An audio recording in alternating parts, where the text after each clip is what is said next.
Okay, greetings everyone. Apologies for the ever so slight delay. The usual technical hitches beginning every Zoom meeting, it seems sometimes. Thank you for coming to this webinar. This is a series of four altogether, and this one is the second, but it's okay. It's also a standalone, so if you didn't come to the last one, it's fine.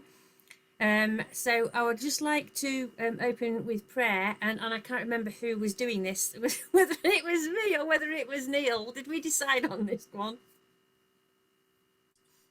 I don't know if we did. Shall I start? I'll start off with the prayer, and then you can get us going. So yes, please. Yes, if you would like to kick us off with a prayer, Neil, that would be really, really lovely. Wonderful. Okay. Let's pray as we start, everyone. Lord God, we thank you for everyone who's gathered together on this Zoom, those who've been able to join us today, and those who are watching on catch up. We thank you that within this virtual room there is so much ministry, there are so many people who are loved and cared for, and so much thought and care and compassion already goes into that ministry. And we pray that as we spend the next hour and a half together, that through what CE's got to share with us and the other contributions we have, that we'd really be able to think afresh and to see with wider open eyes and with clearer vision what you're calling us to do next, be that very similar to what we're doing already, be that significantly different. We pray that you will keep our hearts open and our minds switched on and our computers working, that we will be able to come out of this recognizing that we've learned some things, we've spent time with each other, and we've spent time with you. Amen. Amen. Thank you, Neil, for stepping up to the plate. Now, today is around ground truthing ideas. So when we're looking at beginning mission with our churches, or even coming up with a new one, because I suspect a lot of people will need to do that after COVID. If you had a mission plan before, it's probably way out of date now in post-COVID times or post-COVID times.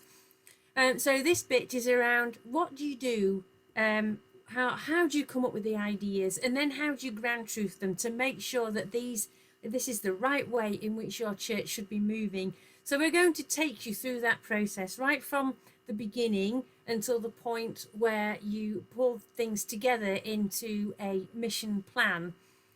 But before we start that, I mean, of course, this is about mission with older people. So our focus will be how you mission in your community for people in the third and fourth ages. But what we're going to do first is to give you a chance for a little bit of peer catch up. So we're just going to put you in breakouts before we start the webinar proper to give you opportunity to catch up with one another and find out what you've been up to over the past months. Is there anything to report, anything new, or any new problems that have cropped up, any ideas you might like to share? So we're going to put you into groups for just a little under 10 minutes for you to have a catch up together. Okay, thank you everyone. Welcome back to the main room.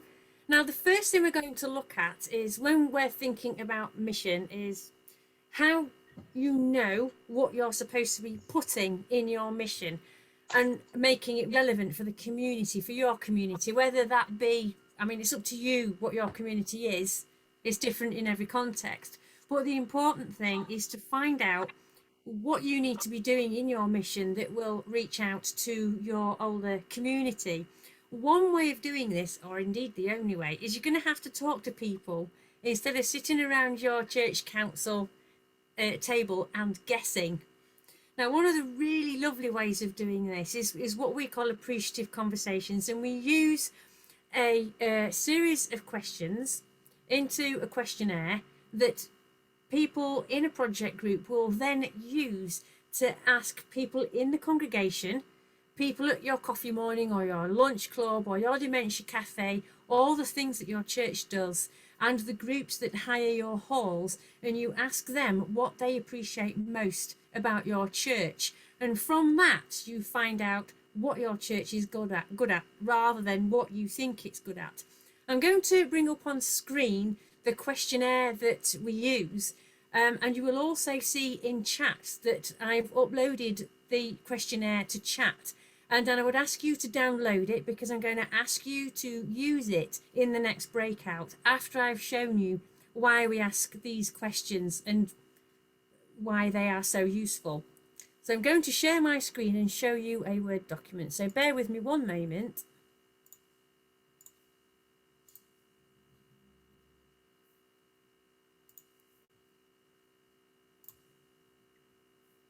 Okay, now hopefully you can see this. I can't see all of you, so you'll need to use your raising hand function if you can't see it, and then we'll think of something else. But hopefully you have been able to download it as well. Now, the whole thing about this is finding out, as I say, what is good about your church. What do people really value? Because for your mission to work, you need to base it on the things that your church is good at, rather than what you think it is. So you're asking people about what they enjoy about their church. And it might be a myriad of things. It might not necessarily be about what happens in your service, or maybe it is. Maybe people absolutely adore the amount of singing you have, or maybe what people enjoy most is the prayer groups that meet.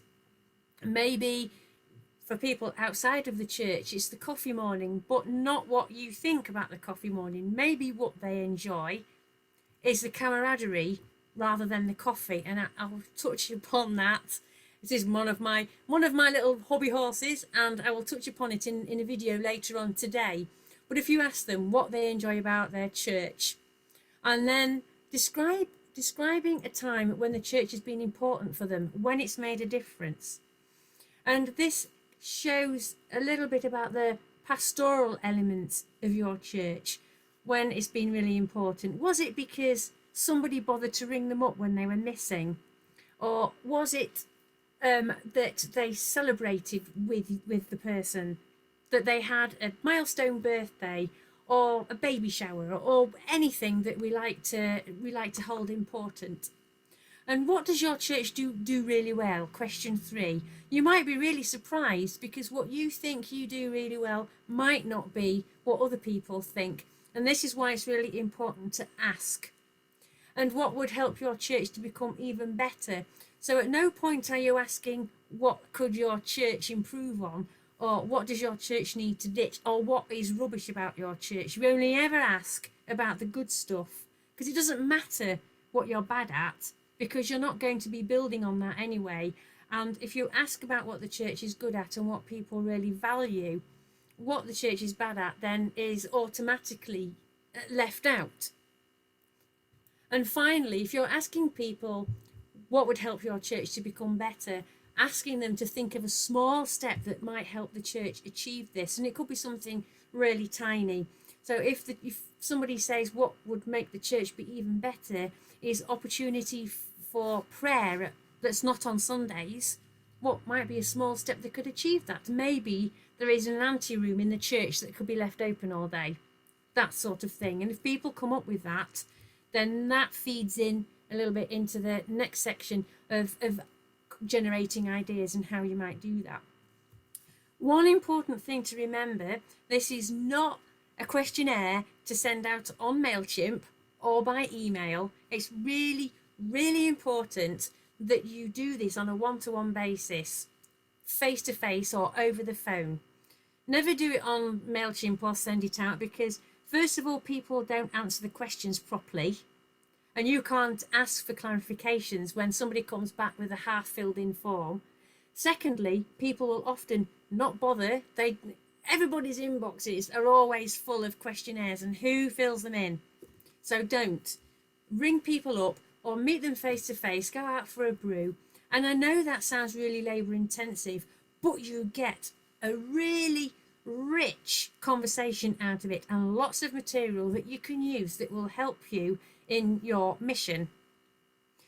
And you'll be surprised actually what people say when they're face to face or on the phone. people feel really valued because you are asking them their opinion, and not only that, you are asking them personally, and they feel cherished and privileged that you are asking them this, and that they matter enough for you want to know how they feel and what they think. And secondly, for you, it is an immense privilege to hear what people say. They are sharing their innermost thoughts with you. And it only takes a short while, maybe 5 or 10 minutes to fill in this questionnaire together. So make sure you do it on a one-to-one. So what you would do is to set up a project group right at the very beginning of this process, and the people in the project group would then share out the people you're going to talk to and approach them. And at the very, very end, you collate all the questionnaires, the completed questionnaires that you have. So I'm going to stop that share now. Okay, so hopefully everyone else is sorted, and Catherine is going to put you in pairs, and one person asks the question of the other, and then you swap. So you've got 10 minutes for this, so just keep a little eye on the time, and just ask one another the questions, and then we'll have just a very short feedback when you come back to see what was it like to ask questions and hear the other person, and what was it like to be listened to. So, okay, if you can make sure that you're muted while you are not speaking. And I wonder if anybody would like to share their experience. What was it like asking these questions? And what was it like to be able to share what was important to you? Would anybody like to share? Could I say I felt quite baffled, because I was in a group with Greg. Neither of us knew one another's church. So while we could comment on the usefulness of asking these questions and what you were talking about, how they could be used, I couldn't ask Greg about a church that I knew nothing of, and neither could he ask me about the questions about a church he didn't know. How do you think you need to know the church that the other person is attending? Well, I'm asking Greg for comments on the church I'm linked with. I thought no. I perhaps misunderstood. No, you are asking him about his church. Oh, I see. You're right. So if you were talking to anybody, you wouldn't be saying, "Tell me about my church." You would be asking them about theirs. So, and you may well be asking somebody who doesn't go to your church but uses your building. So, you would be asking them about their experience of your church in real life. But in this setting, you would be saying to Greg, "What's your church like? What's good about it? Not what's good about yours." In this instance, you would be asking him about his. Yeah. And what he values. Yes, which is the opposite of the kind of question, because the aim of the questions, which is excellent, is to get to see what others see in our church. Yes, Fresh pairs exactly. of eyes. Yeah. That's right. But yes, so in real life, so in real life, you might be talking to somebody in your congregation, or somebody who used to come to the congregation but is housebound, and you'll be asking them what they value about the church that they attend, which in real life would be the one you're at. Yeah.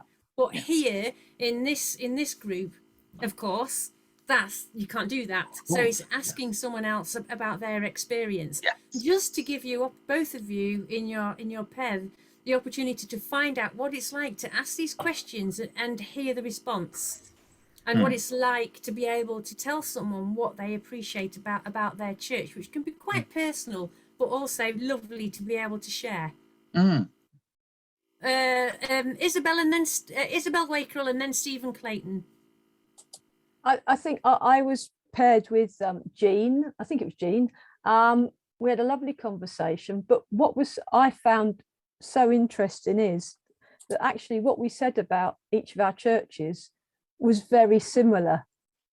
So, welcome, support, looking after each other, needing younger people, So similar answers, different situations, but similar answers actually. A commonality in our answers is what I'm trying to say. Okay, thank you, Isabel.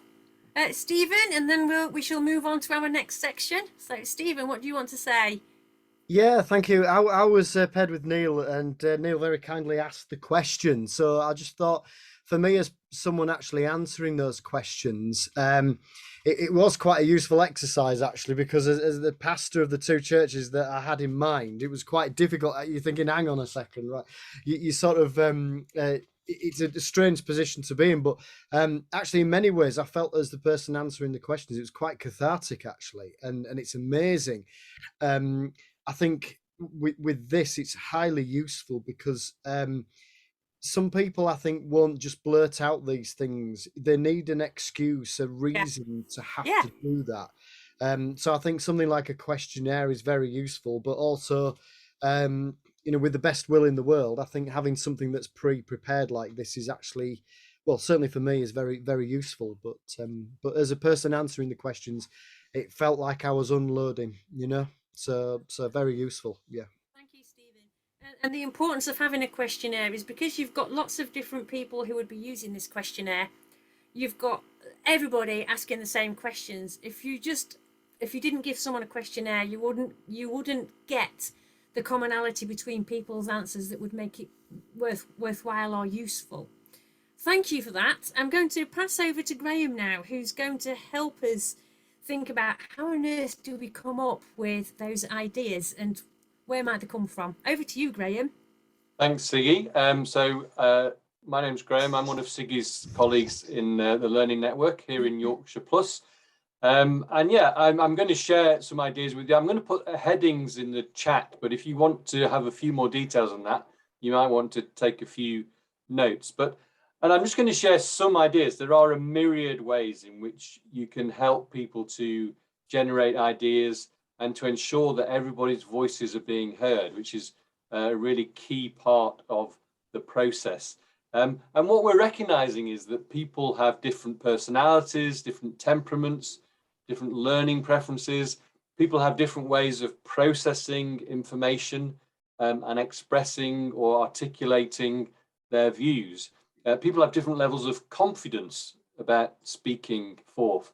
So it's really important, if we recognize that the wisdom is in the room, how do we get that wisdom out, and how do we hear all the voices, not just the loud voices? One thing I would first of all recommend is to agree as a group at times, and from time to time you might find this a helpful thing to do, to agree as a group some ways of working. And there are various expressions of this out there, but to agree as a group, the sort of ground rules, if you like, a covenant about the way you're going to work. So it might include aspects of confidentiality. It might include how you're going to monitor your airspace, those who speak too much, those who don't speak enough. You might commit to just one voice speaking at a time, to speaking for yourself rather than enlisting the support of some imaginary people. You might commit to listening in order to understand, not necessarily to agree, but to understand. So drawing up a set of a covenant of ways of working, I think can really foster a good environment for working together. And if you can help a group, if those things can be drawn out of the group rather than being imposed on the group, then even better. A fundamental aspect of encouraging voices to be heard, of course, is to break up the group, to have small groups, because not many people are very comfortable or confident about speaking into a large group of people. So a way of engendering more people's voices being heard is to break people into smaller groups. One way of doing that is to color code badges when people arrive, so that people don't just sit themselves in their own little cliques, but you mix up the groups. Get them to sit around tables, or obviously if we're on Zoom, in breakout rooms. to use big pieces of paper like flip chart paper or rolls of paper so that everyone has access to writing. And so when those ideas are coming out and people are sharing, people have the confidence in a small group to share their ideas, and on a big piece of paper they have the space to write down their ideas. You might want to use a talking tool if you think it's necessary in some context, whereby the only person who can talk is the person holding the tool. It might be, I use a scallop shell, or you could use a cuddly toy, or anything, just that the only person who can speak is the person holding the talking tool. And that can be passed around, or it can be placed back in the middle for the next person to pick up. So that's a just good way of pacing the conversation. Whilst you're there around this table on this big piece of paper, you might want to draw up a mind map. So you could put in the center of this piece of paper the question or the idea that you're exploring, the strength of the church that you've identified in those appreciative conversations. Put that in the middle of the piece of paper, and then everyone gets to put down their ideas around the paper relating to that strength or to that idea. And then you make connections between what people have written. And then you can have what can be called a carousel. So you can encourage people to move round to the different tables and comment on the ideas that have been generated. Or if it's easier, you can move the paper around the tables and leave the people sat where they are. People can add their comments, or they can tick or cross where they agree or disagree. Another way of democratizing the process, if you like. So small groups. A post-it storm, you might like to call it. So when a question or an issue or an idea or a strength is to be discussed, write it up in a place that's very visible for everybody to see. And then everyone in the room is given, in the group is given a number of post-it notes, maybe 5. And individually and silently, they write an idea relating to that issue that's been put on the front. An idea on each of those post-it notes relating to that strength or that issue or that question, that idea. And then make sure there's a big piece of paper on the wall, and people come and stick their post-it notes randomly on that piece of paper. And then either the group themselves or the facilitator can rearrange those post-it notes into groups of ideas that relate to each other, similar ideas, and maybe give a title or a heading to each group of ideas. And then the smaller groups, if you go into smaller groups again, each smaller group can work on one of those groups of ideas. Moving on to dot voting or pinpointing. So if you've generated some ideas or some items or some strengths, and you have a list of them, give each participant a number of sticky dots, colored dots, and they're invited to place these dots next to what they think is the most important item or the most important issue or question or aspect for discussion. They can put one next to every item, or they could put all 5 of their dots next to one item, one question, if that's what they think is really the important matter. It can also be done with ticks of pens, obviously, although that's less easy to monitor. And then just place those ideas, those items in order of the voting, and reflect on what that is communicating to you. Another idea is spectrums. So I want you to imagine, if you're in a room, to imagine that there is a line down the room or across the room, and you invite people to take a stand on that line, to indicate their preference in respect of a question or an idea or a strength. So at one end of the spectrum, if you strongly disagree with what's being suggested, you stand at that end. If you strongly agree, you stand at the other end, or you stand somewhere along the spectrum. So you can have some fun questions like cats are far superior pets to dogs, or tea is a far superior drink to coffee, and get people to stand on the spectrums and notice where other people are standing, and discuss with the people around them why they hold their views. And then you might move on to a more important, a more significant question, that we think we should open a community cafe on a Wednesday morning. What do you think about that? And you invite people to stand on the spectrum to indicate their view on that idea. And you notice where people are standing, and you encourage people to talk to the people around them on the spectrum, to explore why they're standing there and what their views are. You could develop that by then inviting people to go into groups according to where they are on the spectrum, to develop their ideas, to develop, if you like, their case for why they are standing where they're standing, and then invite a spokesperson from each group to be prepared to put forward their case to their position. And to develop that, you can then move into what's sometimes called a fishbowl.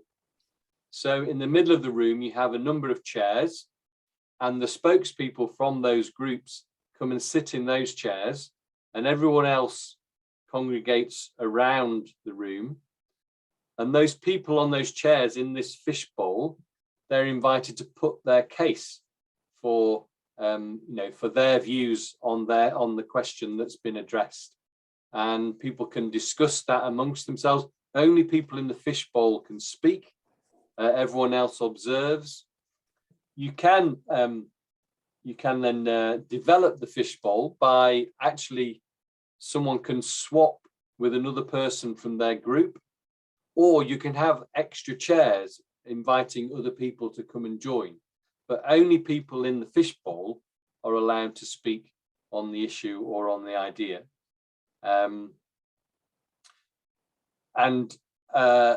Might be helpful to have a flip chart nearby to record some of the key ideas that are coming out of the discussion.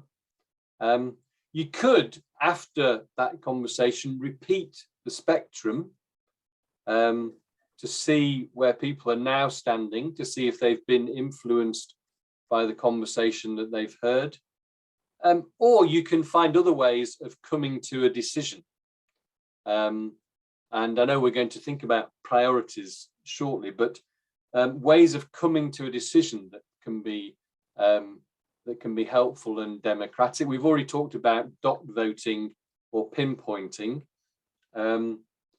but other ways of doing that are you could use something called high fives. So if people are asked to vote on the various positions or the ideas in front of them, and you decide whether on a scale of 1 to 5, how you feel about this idea. 1 means you really don't rate it. 5 means you're passionately committed to it. And then you invite people, possibly to close their eyes so that people not influenced by other people. And then you ask people to vote, and they will either, they can put any number of fingers up to indicate what their views are on that idea, and you get a sense, a very sort of visible sense in the room of how the mood is about that idea. A similar idea to that is card voting. So to give people different coloured cards, usually red, blue, and green. So everyone has one of each colour. And again, when you get to the point where you want to gauge what the feeling is in the room, you ask people to show their cards, and if they show a red card, it means they're really very keen on the idea, or a blue card means they're very cool about the idea, they don't really rate it, or a green card indicates that they're undecided, and you work towards a consensus using that very, as I say, visible sign of the mood of the room. So I'm going to put the headings in chat. So I'm hoping that you can see those headings. That is by no means an exhaustive list of ways of getting people's voices into the room. They're just some suggestions that you might like to explore, but there are lots of other ways. But the fundamental point is, as I said at the beginning, that we are all different and we all process things differently and we all express ourselves differently. And it's really important that when we're exploring ideas and generating ideas, that we get to hear all the voices and not just those who are particularly good at articulating in large groups.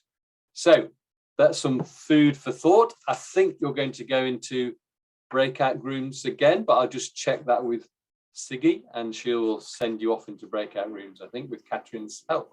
Yeah, we're going into breakouts. Catherine, could you just do 5 minutes, please? This is just to give you an opportunity to think what might work in your church. Okay.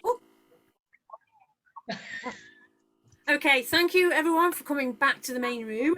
What we're going to do now is we're going to look at priorities. So you've had your appreciative conversations and that's told you where your strengths lie. You've had your ideas session using the talking stick or using the pinpointing or using your post-its. Where would we be without post-its? I don't know. I'm not sure whether that's the best thing since sliced bread or lycra. I haven't quite worked that one out yet. Then what do? You've got all these wonderful ideas, but how to prioritize because you can't do them all. So that's what we're going to do next. And this is on a video. So let's think about how we might prioritize all those fantastic ideas that your church has come up with after you've done your community audit and after you've done those appreciative conversations. You might have found through the conversations that you had that there are 3 main strengths to your church and what it offers. So here, let's just assume then that your strengths from the conversations you've had are social, caring, and safe space. So by safe space, I mean that people can come to your church as themselves. It doesn't matter the role that they play. They are no longer a carer. They are no longer a mother. They are no longer someone suffering from cancer. They are just people, and they can come to your church knowing that the label that society has given them no longer matters. It doesn't apply. It's just them. You'd be surprised how important that is. The second one here, caring, meaning, well, perhaps people really appreciate the fact that you care about people in that you ask how they are when they tip up, not where they've been, but how are they? No need to lay a guilt trip on people who might not have been to church for a few weeks. Or maybe when someone has been missing from your coffee morning for a few weeks, you might pop round and find out how they are, take them flowers if they're ill, that sort of thing. So it's not just around how you care for your congregation, but for your wider community. Maybe one of the groups that hires one of your rooms stops hiring. Well, is there a problem with them? Can you help them in any way? And maybe you've asked people and okay, so there's nothing that you can do, but the point is that you've asked, you cared enough to notice when somebody was absent. And the last one is social. Now, a lot of churches think they're really good at this, and no church says they're rubbish at welcome. But the thing that I'm saying here is, for example, you might think you run a really good coffee morning, but actually it's not about the coffee morning because you found through your appreciative conversations that people don't actually like your coffee morning. The biscuits are cheap old bourbon biscuits and custard creams, and the coffee is rubbish. What they're coming for is one another. It's a place where it's warm, it's cozy, they can meet their friends, they can sit and chat. It doesn't matter how long they sit at the table. Widowers and widows can come and get some company. The newly bereaved can come and just forget, and they can just sit and have a brew with people who look after them, care for them, talk to them. So that's what I mean by social. So let's have a closer look at one of these ideas, social. Now this is kind of like the fun part. So this is where you think about ideas. Now some ideas may well have come out of the Appreciative Conversations, given that one of the questions is around what do people think you could do better, or what might improve what you do already. So remember to include any ideas that come out of the conversations that you have with people, whether you like them or not, because that's not the point, whether you like them or not.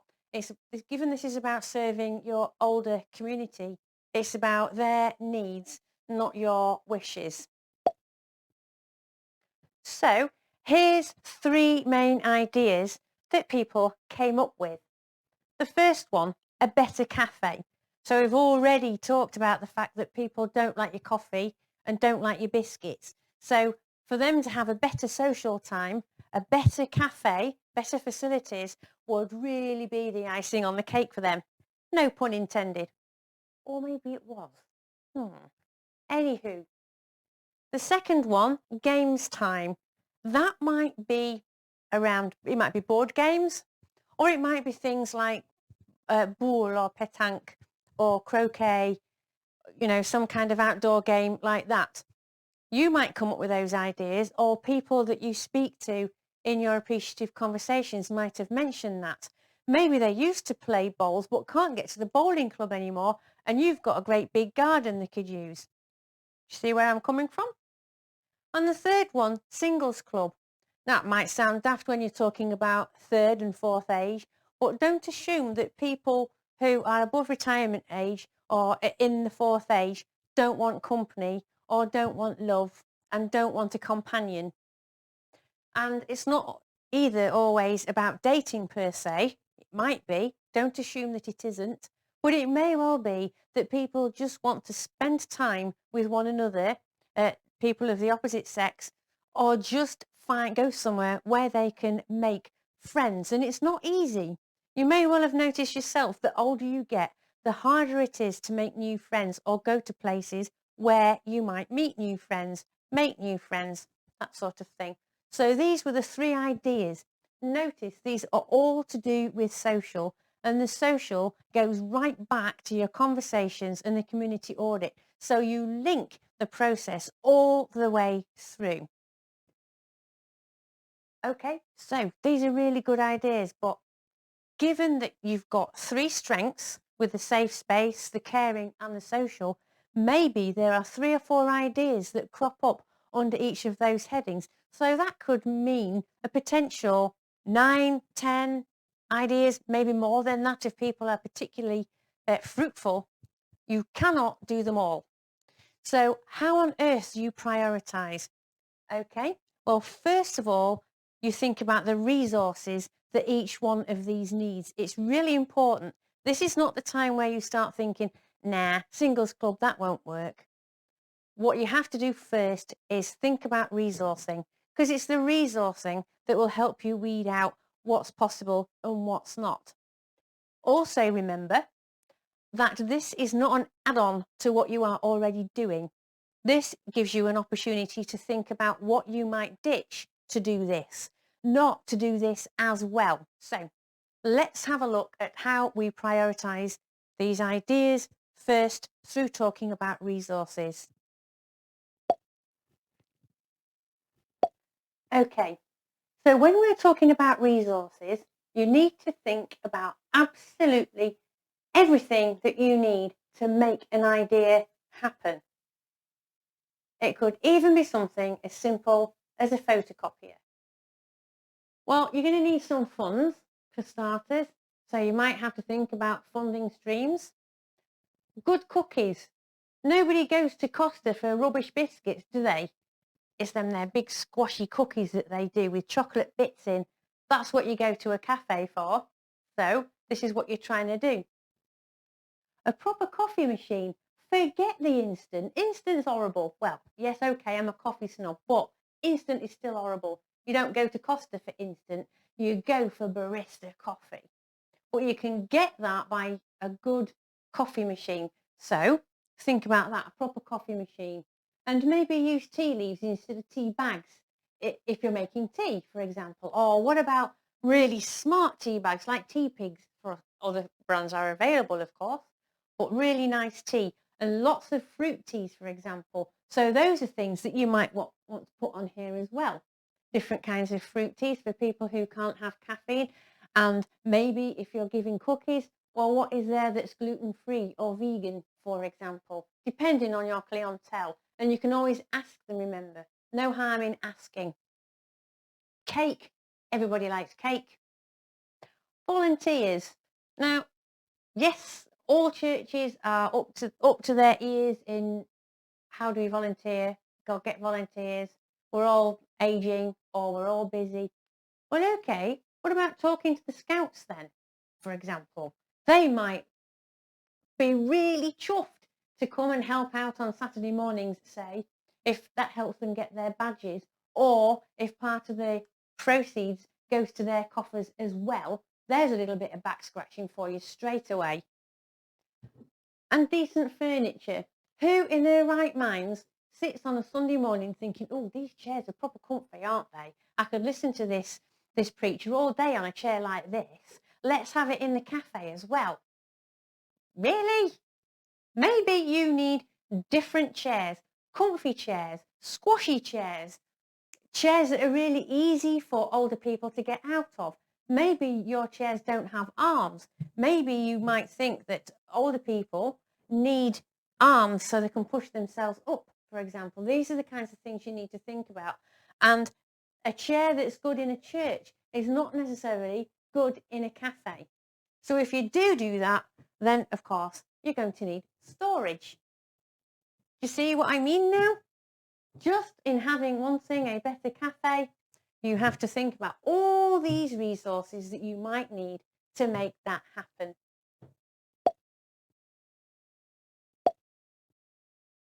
Now you can see that they're kind of all possible when you've thought about all the resources.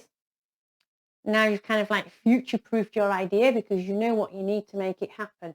But now you need to decide which one. So we only want to do one of these. If you've got 3 strengths, say, you need maybe 1 idea from each to go forward. That's 3 ideas for you to go ahead with in your mission plan with older people. So let's have a look at how you might do that. Okay, sticky dots. Sticky dots are your friend. So you will use these to decide which of these ideas that you're going to go ahead with. So look, just under social, you have 3 ideas to go for. What you do then, assuming that you've got a room of people, you give them 3 dots and you ask them to put the dot on the one that they like the most.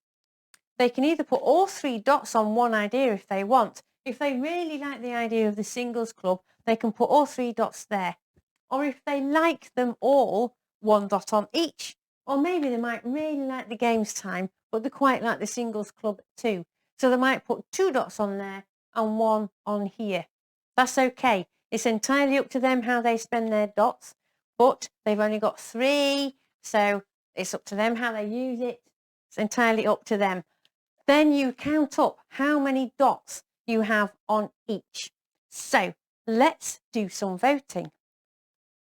Here's the first dot going on to singles club. Well, so there we have it. The people have spoken. Look at this. You've got just a few on the singles club, quite a lot on the games time, but here you have a clear winner. So particularly under this strength, this idea, the better cafe, is the one that you carry forward.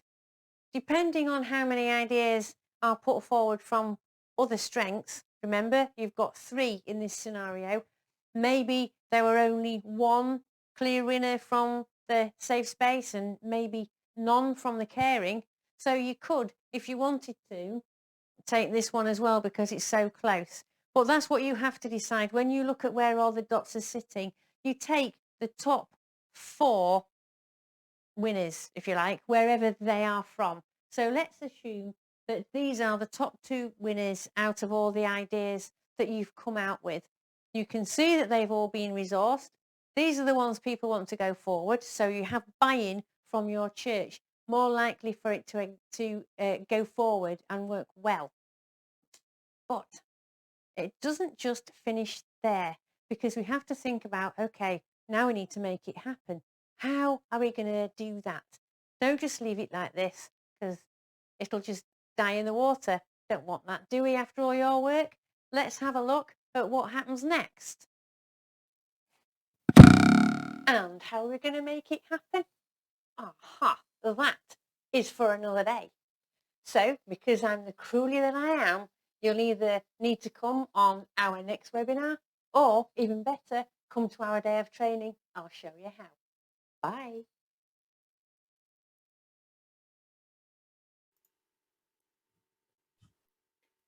Okay, so I hope that wasn't too glitchy for you, but you have the YouTube link so you can watch it later if you need to. Now we're going to put you in very short breakout just for 3 or 4 minutes, just so you can have a chat amongst yourselves about whether that might work with your church, whether it might not. Okay, welcome back everyone. I just want to actually just to clarify very briefly that I hadn't mentioned right at the very beginning is when you're doing your appreciative conversations, it's not just for the adults. You must always include all ages. So if you're talking to young people and children, you need to speak to them as well. And even when you're talking about mission for older people, well, they have grandmas and granddads, so they also have something very enriching to put forward to this conversation, so don't leave them out. If you're wanting your church to continue into further generations, you need to include the generation that's going to come up. Okay, so just a very quick Q&A, because we are running a little bit late. Are there any questions or comments anyone would like to make before I pass over to Neil to close our time together?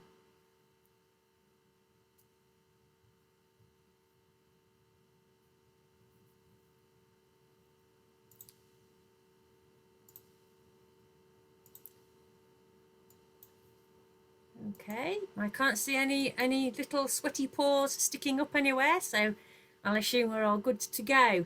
Neil, could I pass over to you, please? Thanks very much, Siggy. Thank you very much for your time, everyone. I will be very brief because I'm aware that time's running out. I just wanted to pop a couple of questions to people, if that's all right, and just let you know 1 or 2 things coming up.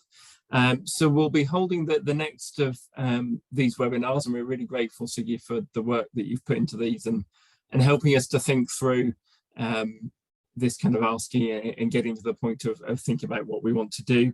The next webinar in this series will be on the 18th of May, and we'll drop an email around to everyone in a little while with more details on that. But that will be about partnerships and making partnerships work.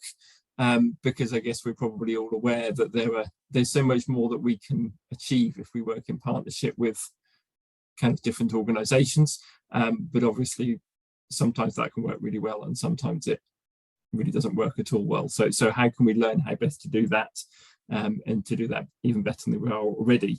So that will be coming out.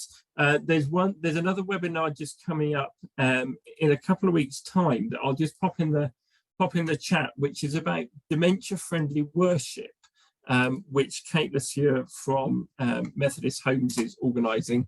Some of you might know Kate already, but that might be kind of quite a good one. I've just popped it in the chat. It's coming up at the start of March. Might be worth putting in your diaries if you can.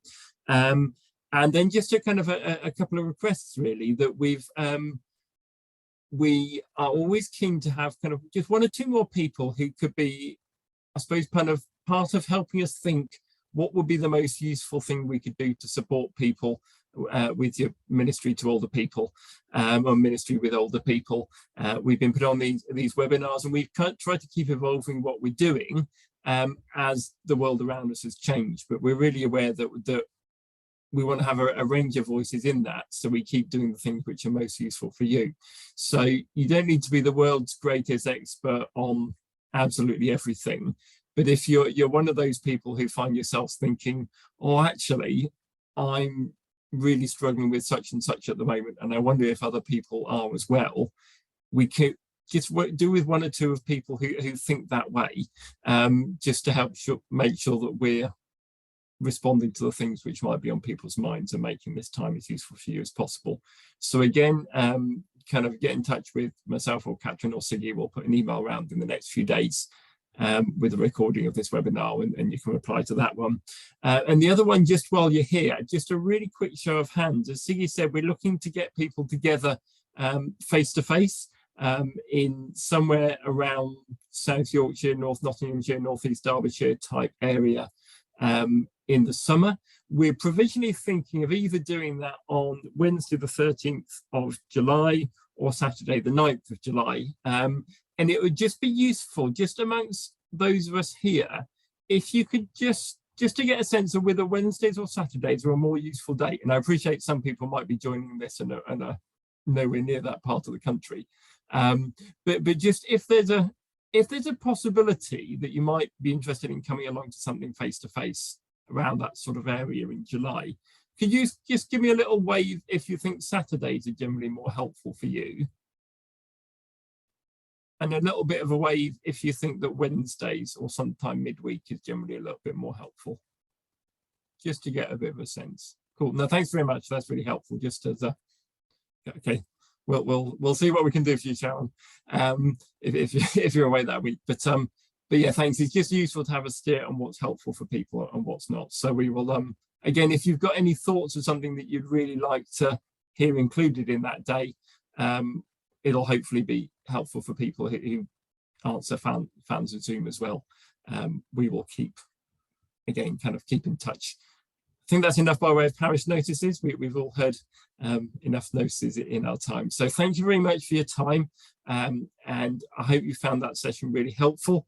Again, if you get back and find that there's something you use from that session that actually helps you move on and do something in particular, we'd love to hear kind of stories of what's been helpful and kind of what hasn't been so, because we want to make a difference to you and what you're doing.